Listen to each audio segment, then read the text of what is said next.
Hey guys, check, check, check, check, check, 1, 2, 3, check, 1, 2, 3, testing, 1, 2, 3. Yo, just wanted to check right there really quick to see if you guys could hear me, make sure that the audio is coming through.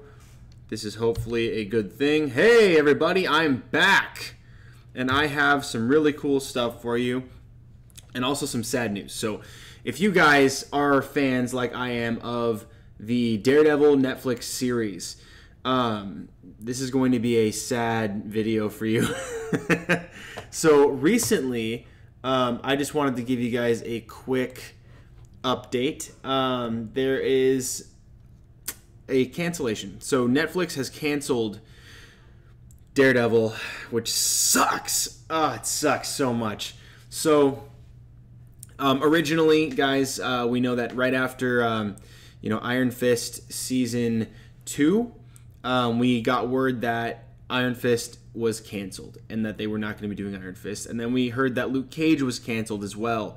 Luke Cage is canceled, and that is shocking as well because many people who liked Iron Fist season 2 were really excited because it was leaving off with a lot. There was a lot that was promising more story going forward. Same with Luke Cage. That also promised much more story in the ongoing. There was a lot that was building towards like Heroes for Hire. There was a lot. There was a lot that we were all very excited for. And Daredevil was the shining star of all the Netflix series. I mean, all of them were good in their own ways, but Daredevil, not only was it the first one out the gate, it was the best one. It was the most consistent. All 3 of its seasons were gold. It launched The Punisher, and The Punisher was also really good. But what's shocking now is that Daredevil is now canceled. It is no more. And that's sad. It's very sad because they had done such a good job building that world with Wilson Fisk, who was an amazing villain, incredible villain. Vincent D'Onofrio did such a fantastic job. I really enjoyed his performance. I loved the emotion that he brought. I loved the ferocity, even like just the way that he brought that brutality, that like street killer kind of, I don't know, like just the car door scene, the fights that he had with Matt, with Charlie Cox's Matt Murdock. That was also something that I really enjoyed. I really loved the way that they took their time getting to the point where he finally got his suit. And the way that he got his suit with the guy that custom builds it. If you guys haven't seen this stuff, I'm talking kind of in depth about the story and the plots. But I think a lot of this can be gathered from the trailers for Season 2 and Season 3. You probably already saw a lot of this. If you've seen any posters at all, you already know he gets the suit. You just have no idea when and how. And so this is something that was really tough to swallow, but I wanted to bring up an article from Deadline. I will circle back around after this video is over, and I'll put the link to this in the description.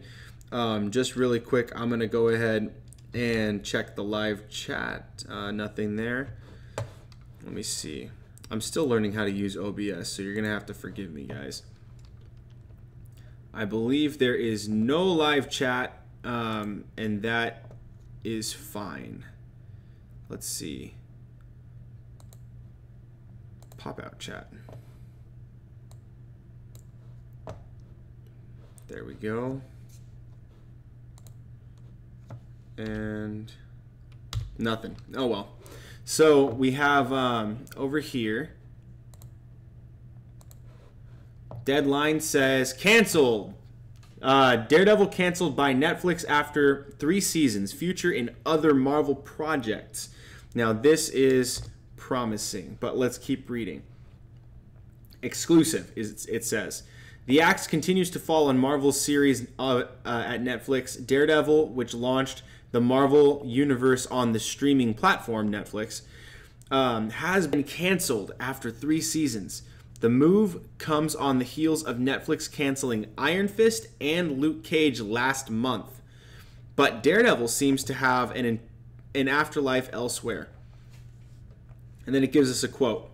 It says, Marvel's Daredevil will not return for a 4th season at Netflix, the streamer said, meaning Netflix, in a statement tonight to Deadline. We are tremendously proud of the show's last and final season, and although it's painful for the fans, we feel it's best to close this chapter on a high note. We're thankful to our partners at Marvel, showrunner Eric Olson, the show's writers, stellar crew, and incredible cast, including Charlie Cox as Daredevil himself. And we're grateful to the fans who have supported the show over the years. Netflix added just a month after the 3rd season of this series launched on the service. It continues down. However, unlike Iron Fist or Luke Cage, the door seems to be wide open for the blind protector of New York City's Hell's Kitchen. Perhaps on the upcoming Disney Plus streaming platform. While the series on Netflix has ended, the 3 existing seasons will remain on the service for years to come, which is pretty cool. So that's good that they're going to they're at least going to keep Daredevil seasons 1, 2, and 3 on the streaming platform of Netflix for a while. While the Daredevil character will live on in future projects for Marvel, Netflix said also. So apparently, what it's looking like is that Jessica Jones and the Punisher are still have either contracts that are still to be fulfilled. Perhaps, Daredevil season 4 was not part of the original contract with Netflix. Maybe they had signed on to do a trilogy for them. Maybe Iron Fist and Luke Cage were kind of on a 2-season deal or scenario. It's very possible. It could be that they were all one season contracts. But it's looking like Jessica Jones and the Punisher are going to be the 2 that are going to stick around. And as for Luke Cage, Iron Fist, and Daredevil, we're probably going to see them in the other TV shows, in the other existing TV shows, until we can hopefully get some word about whether or not these characters will be drafted onto the Disney streaming service. Now, the difficulty there is that the Disney Play streaming service is supposed to be the vast majority of the content, if not all of the content, is going to be under the umbrella of family viewership, which means I think it's TV 14 and under. And so I don't believe they're pushing to have any TV mature content on there. They'll be able to push it with violence, because I believe that violence in at least the United States qualifies for family viewership to a degree. So long as there's no blood, no direct gore, you should be fine and still be able to get a family-friendly rating for the most part. But Daredevil, Iron Fist, Punisher, Luke Cage, Jessica Jones, there's a lot more content in there, like curse words, profanity, and in some of these TV shows, sexual content, which pushes it into the TV mature rating, as well as like alcohol abuse, drug abuse, depending on which season you're looking at. I think most of the seasons actually had that, but regardless, it is possible that these TV series will be able to be adapted into the family-friendly kind of realm, similar to how Deadpool is getting a big PG-13 revamp for this Christmas, to try to market to all of us and get him onto the Disney Play streaming service and merge him into the MCU. And this is something that, technically speaking, all of these shows have been in the MCU, but they've been downstream of the MCU. So the Marvel Cinematic Universe, the movie universe, it takes priority, and the shows have to kind of follow under that. They have to follow under suit, which means potentially, we hear about all of the events of the major, like Civil War, and you hear about the Sokovia Accords, you hear about the New York incident from the original Avengers. You might even hear about the snap if these TV series continue. However, you won't hear about the Netflix stuff in the movies. So it's not cross-compatible. It's the movies are up here and the Netflix series is down here. So anything that happens in the movies can trickle into the TV shows, but not the other way. It doesn't go upward. So I don't know. Who knows? If this is to continue, maybe it's for the best that it's all kind of getting amalgamated back into the Disney streaming service and away from Netflix. That way we can finally get some more of those crossovers. We might be able to get Spider-Man and Daredevil. We might be able to get, you know, the Punisher versus Deadpool. You know, we could get some really cool crossovers, and I think that would be, I think, maybe the best option. I've really enjoyed the Netflix stuff. I don't want to see them go necessarily. I really like Daredevil where it is on Netflix because it stands out as like one of the grittiest, darkest things that Marvel has done, and it also is just a great story. Excuse me, but the you know, the Defenders, it doesn't look like they were going to do any more Defenders. And it looks like Netflix is probably done working with Marvel, and Marvel's trying to get all of their properties under the same umbrella. There has in the past been some like contention between, if I'm not mistaken, I thought it was Kevin Feige and I think Jeff Loeb, the guy that runs Marvel TV. I hope I'm getting that name right. I think it is Jeff Loeb. Loeb, if I'm not mistaken. I don't see his name here in this particular article, but I'm pretty sure I've got that right. Just fact check me in the comments or something like that. And I think if we can try to imagine what it's like to have only partial control over what you do in a TV series, I mean, it does allow you to focus on the story that you're telling specifically without having to worry about the rest of the universe.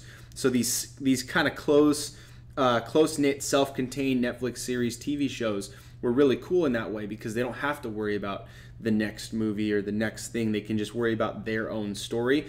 And they just share a lot of the actors. You know, they kind of, you'll find like Foggy Nelson crossing over. You'll find Karen Page, the Punisher. There's a number of different characters that are you're constantly seeing that are shared, and I think that's been pretty cool. It gives it like more of a small world feel, especially because a lot of Marvel's heroes are straight out of New York.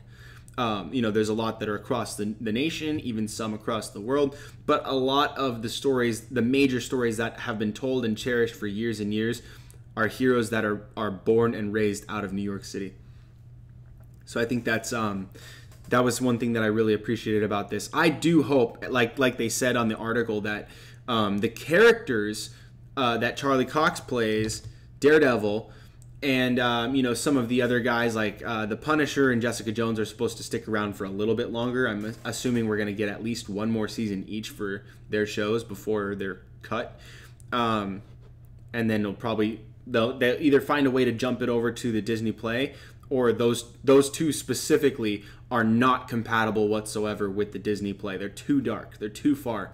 So those might be staying on Netflix because they are not compatible in any way. Which is funny that Deadpool would be a character they would feel they could push to keep and you know, contain within the realm of PG-13.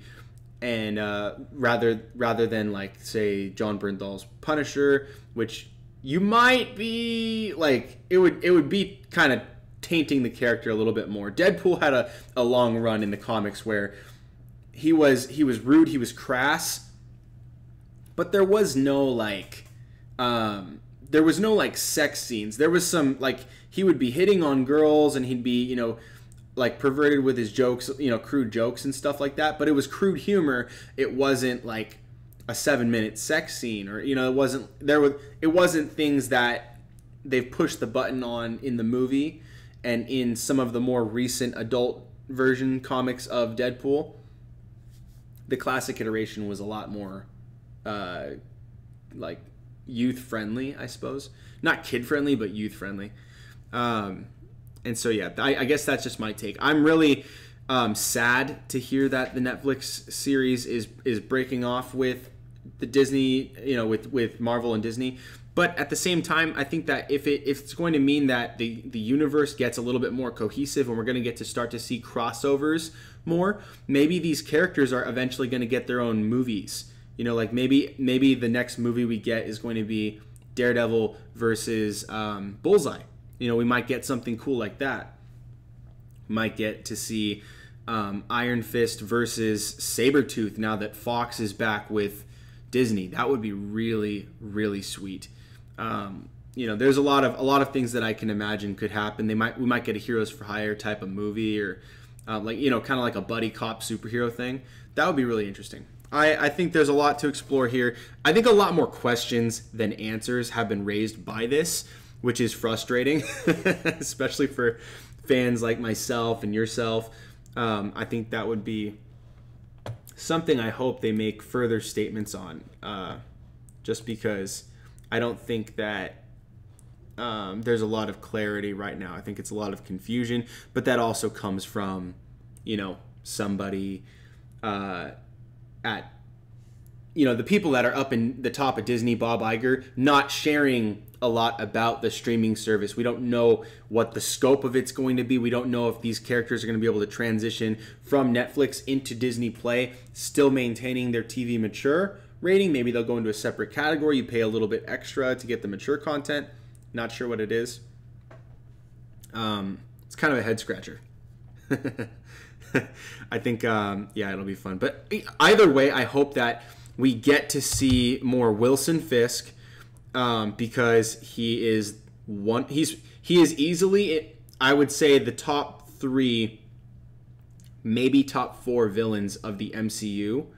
If you include like the TV series and the films, he's probably top 4 in my opinion. He's maybe the 3rd or 2nd best villain that Marvel has done so far, easily.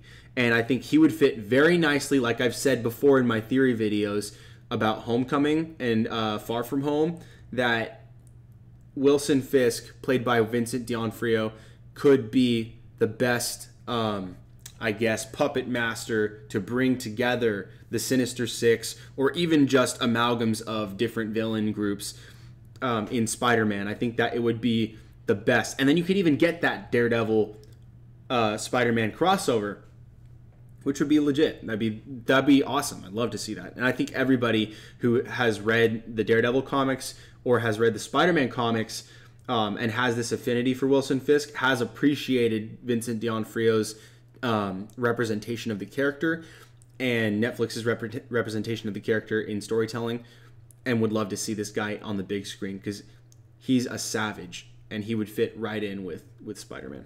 So I think that would be really cool. Also, seeing the Imposter, seeing this guy. You guys know who he is if you saw season 3. I want more of that. They left us off in a really good place with a cliffhanger. It was just so exciting. It was so great the way that they built the story all the way through the season, and then at the end it has that kind of climactic like rise, and then the crossing of the threshold for this character at the very end, and that sets you up for something awesome. That's why a lot of people are very disappointed that season 4 isn't happening, that it got rejected by Netflix, and the ties are being severed. And I'm not sure. They haven't made it clear whether or not this is for a grander purpose on Disney's part.